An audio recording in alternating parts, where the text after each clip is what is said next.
packed our lunches for the next day, Nana would make the rounds and spend a few minutes with each of her 10 grandchildren, rubbing our backs and whispering happiness into our ears. One night, when I was 11, Nana came to my bed and found me crying. Dark hair had suddenly sprouted all over my arms, and I was hiding the 2 bearded limbs under the covers. "Let me see your arms," Nana coaxed. "No," I cried. "They look like Dad's." She pulled my arms from beneath the covers and rubbed them. "Hairy arms," she beamed proudly. "That means you're going to be rich." A few years later, hoping to fulfill Nana's prophecy, I got my first job as a summer playground supervisor. By the time I turned 24, I'd have 22 others. It was my 24th job that made me rich. How did I get there? First, I believed Nana's words. More important, I used what I learned from my mother. Mom's lesson number 1. If you don't have big breasts, put ribbons on your pigtails. The story of my billion-dollar business starts like this. I borrowed $1,000 from a friend. Okay, I didn't borrow it. He gave it to me. And he wasn't a friend. He was a boyfriend. But when I moved into my first apartment on East 86th Street with 2 roommates, I did have $1,000 to start a real estate company. It seems so simple. There'd be virtually no overhead. I'd probably rent 2, maybe even 3 apartments a day, and we'd be running at a profit by the second Sunday of every month. All the rest will be gravy, I told my business partner boyfriend, Ramon Simone. And we'll share the gravy evenly, he added, or almost evenly. 49% for me and 51% for him. After all, he explained, he was the one risking the money. I was wiping the counter of the Fort Lee Diner the first time Ramon walked in. It was a quiet night. There were only a few customers at the diner, and the other waitress, Gloria, had them all. Well, Gloria and her 2 well-rounded friends. Gloria was built like Dolly Parton and had a big bleached blonde swirl of cotton candy hair. Her breasts were the specialty of the house and had the power to lure men off the street, even if they weren't hungry. She could carry 6 cups of coffee stacked on top of them and never spill a drop. Gloria and her dynamic duo had put the Fort Lee Diner on the map, and watching the twins bounce around the diner had become sport in Fort Lee. I was watching her work the front section, and in an effort to feel busy, I was wiping the barren Formica landscape in front of me with a soggy white rag. The double aluminum doors at the far end of the diner opened, and in walked my destiny. I knew he was there before I even looked up. With his dark skin and jet black hair, he was unlike the working-class customers who frequented the place. In his blue aviator shades, he was different, probably from a land far away, at least across the river, I figured. I had seen his crisp white collar and rich dark suit on only one other person in my 21 years, Irvin Rosenthal, the elderly owner of the Palisades amusement park. The park hovered atop the cliff above our house like a blinking, flashing, whirling spaceship. During the summers of my childhood, when Mr. Rosenthal drove down Undercliff Avenue in his black limousine, all the kids of Edgewater ran up to his car like chickens to the feet of a farmer's wife, each of us hoping to get more than our fair share of free ride tickets. In his finery, Mr. Rosenthal was like a king. We all knew he was rich. Besides the fact he owned the amusement park, he just smelled different than all of us river rats. Ramon smelled different too, I decided, even from across the room and over the thick aroma of frying bacon and eggs. Instead of asking to sit at Gloria's station, he looked at the manager and, with a quick lift of his chin, pointed toward me, the young innocent behind the other counter. He walked across the diner, strutting like a pigeon. My eyes met his blue aviator shades. Finally, I thought, as he took a seat at the second stool, an interesting customer. He ordered a cup of tea, and while I banged in and out of the swing kitchen door, he sat and sipped it, hardly moving, just watching as I worked my counter. I loved my counter. It was my territory, and everything that went on there was under my control. There were 9 stools, and every third one had a setup: glass sugar container, ketchup bottle, salt and pepper shakers, and a tin filled with white napkins. Since I was stuck behind the counter face to face with my customers, I often served as their dinner companion, so I made the most of it and entertained them with conversation. Ramon told me he was from the Basque Country. I didn't know if Basque was a town in New Jersey or not, and I suppose my face gave me away. It wasn't just any place in Spain, he explained. It was the upper echelon of French-Spanish society. He said his father had blonde hair and blue eyes just like me, and he liked the red ribbons on my pigtails. I smiled, spritzing the napkin tins and chrome tops of the sugar containers with Windex and shining them with a paper towel. He left 65 cents on the counter and offered me a ride home. I didn't need to weigh the options: walk the 5 blocks to the number 8 Lemoyne Avenue bus, or be driven home by the man from the Basque Country. "I'm finished at 10, I blurted. After my shift, I took the diner's concrete steps 2 at a time.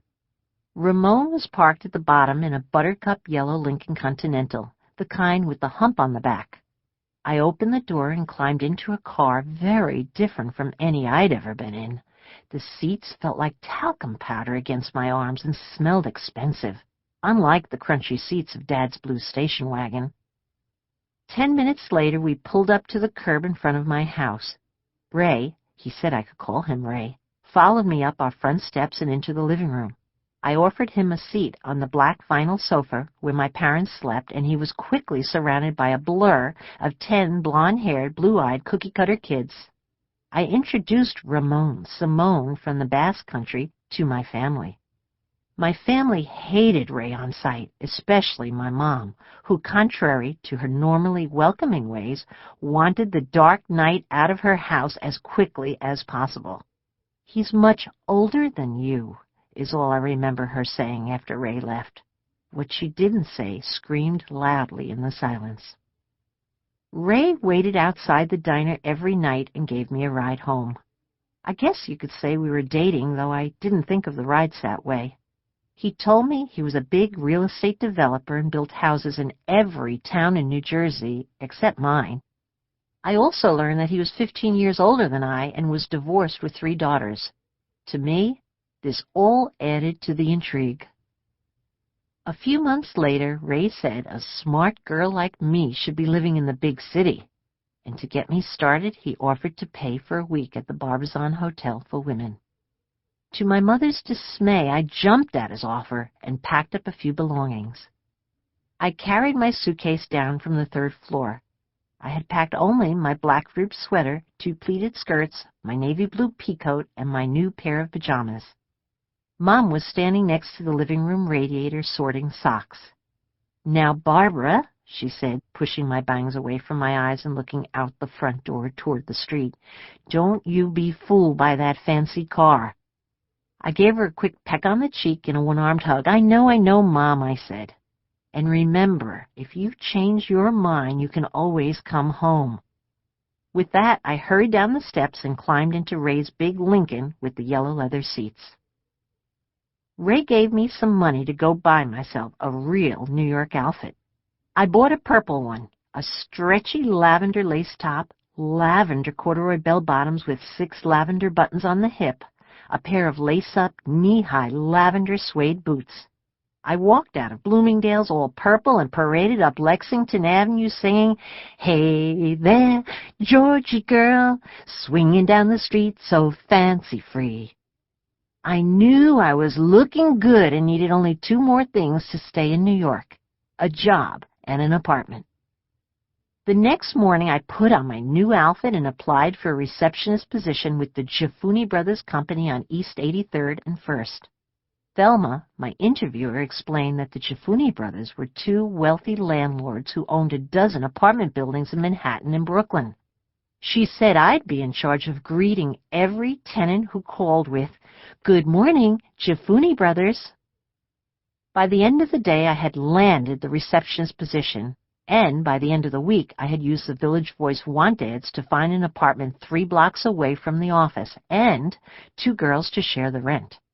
I moved myself out of the Barbizon Hotel. My Jafuni brothers stint introduced me to Manhattan real estate. I wore my purple outfit 8 days a week and probably said, "Good morning, Jafuni brothers," 800 times a day. But after a few months of "Good morning, Jafuni brothers," I eagerly gave Ray my no-overhead spiel about running at a profit by the second Sunday of every month, and he gave me the $1,000 to start a real estate company. We became partners and named it Corcoran Simone. My old boss, Joseph Jafuni, said if I could find a tenant for one of his apartments, he'd pay me a whole month's rent as a commission. He showed me the list of apartments they had for rent, and I picked apartment 3K, the cheapest one-bedroom on the list. I created my makeshift Corcoran Simone office on the sofa one of my roommates had borrowed from her parents. My newly installed Pink Princess phone sat silent on the double-tiered mahogany end table as I stared bleary-eyed at the Sunday New York Times classified section. According to my count, there were exactly 1,246 one-bedroom apartments advertised. The ads were 5 or 6 lines long, and the apartments were all priced between $320 and $380 a month.